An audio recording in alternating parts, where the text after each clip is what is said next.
Celebramos en esta mañana santa la Eucaristía que corresponde al lunes en la tercera semana del tiempo de Pascua. Vamos preparándonos para el gran día de la ascensión del Señor a los cielos y el gran día de Pentecostés. Y estamos acompañando a la iglesia primitiva en ese quehacer.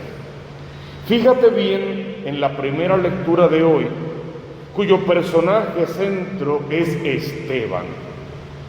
Y al hablar de Esteban, hablamos de los primeros 7 diáconos elegidos para ayudar en el ministerio y para administrar los bienes. Y lo primero que habría que hacer al hablar de Esteban es pedirle a Dios que aquellas exigencias que tuvo con ellos, con los 7, aquellas características que les pidió, nos las regale a nosotros, pero como dones del Espíritu. Que nos permita vivir llenos del Espíritu Santo de Dios. Que inunde nuestra vida de la sabiduría que solo viene de Dios. Y que sobre todo tú y yo podamos tener y mantener buena fama. Esas eran las 3 características que se pidieron para los primeros 7 diáconos y por lo tanto para todos los servidores de la Iglesia Universal de todos los tiempos, para todo bautizado, por lo tanto para ti de manera particular. En oración pídeselo al Señor, que yo pueda mantener buena fama, que yo cuide mi dignidad, que yo sea constante, que yo permanezca fiel, que dé un buen testimonio de vida y que la gente cuando me escuchen hablar de Dios, crean en el Dios del que yo hablo, porque suelo vivir de acuerdo a lo que ese Dios manda. Pídeselo al Señor en oración, para que sobre todo te presentes como testimonio en tu casa, los miembros de tu familia primero, la gente en el trabajo, el transeúnte en la calle, los hermanos en la iglesia y sobre todo corazón adentro, para que te sientas feliz de ti mismo, si quieres orgulloso de ti mismo en tu crecimiento espiritual y puedas trabajar todos los días para que tu alma y las almas de los que dependen de ti no se pierdan. Igual pide la sabiduría que viene de Dios y la llenura del Espíritu Santo. Porque todo eso hizo que Esteban hoy enfrentara al enemigo y lo venciera. Intentaron primero por el verbo, con la palabra, ganarle en una batalla, si quieres. Y no pudieron, con la sabiduría del Espíritu, los venció. Por lo tanto, recurrieron a la difamación, a decir cosas malas de él, a inventar mentiras. ¿Y qué consiguieron? Dice el texto que cuando miraron su rostro, resplandecía. Se les parecía a un ángel. Y es imposible leer eso y no pensar en la transfiguración de Jesús. Quizá y lógicamente no al mismo nivel, pero una especie de transfiguración, cuando se transforma el exterior para señalar lo que hay por dentro. Pues que tú y yo hoy podamos caminar por el mundo, no como si fuéramos ángeles, sino con un resplandor angelical por el conocimiento que tenemos de la palabra de Dios y por la puesta en práctica de esa misma palabra. Entonces el Salmo 118 va a responder: dichosos los que caminan en la voluntad del Señor. Esteban caminaba en esa voluntad, por eso fue premiado por el Señor y hasta el día de hoy, siglos después, estamos hablando de su persona. El Evangelio está tomado, según San Juan, en el capítulo 6, versos 22 al 29. Es una mezcla de varios textos evangélicos, pero lo que importa es lo que de verdad al final nos quiere enseñar. Es después de la multiplicación de los peces y de los panes, donde comieron 5.000 hombres. Saben que Jesús más de una vez siempre se retiraba a orar, que los discípulos se fueron en la barca al otro lado del río, que Jesús los encontró caminando sobre las aguas y todo lo que eso significó. Pero eso hoy es solo como introducción. De momento, la gente que el día anterior habían comido hasta saciarse, fueron corriendo a buscar a Jesús en el mismo lugar donde lo habían visto ayer. Y cuando llegaron no estaba. Ellos se percataron de que había solo una barca. ¿Cómo Jesús llegó hasta allá? y lo buscan hasta que lo encuentran. ¿Cuál es el signo? Tienes que empezar a buscar a Jesús.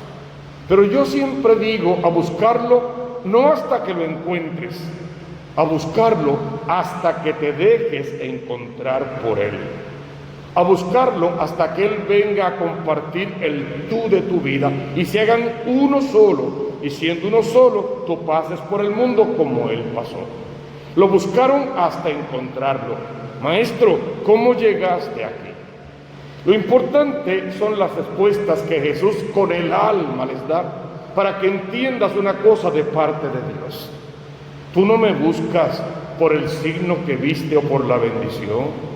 Tú me buscas porque te di de comer hasta saciarte. ¿Qué dice ahí? ¿Qué te dice Jesús?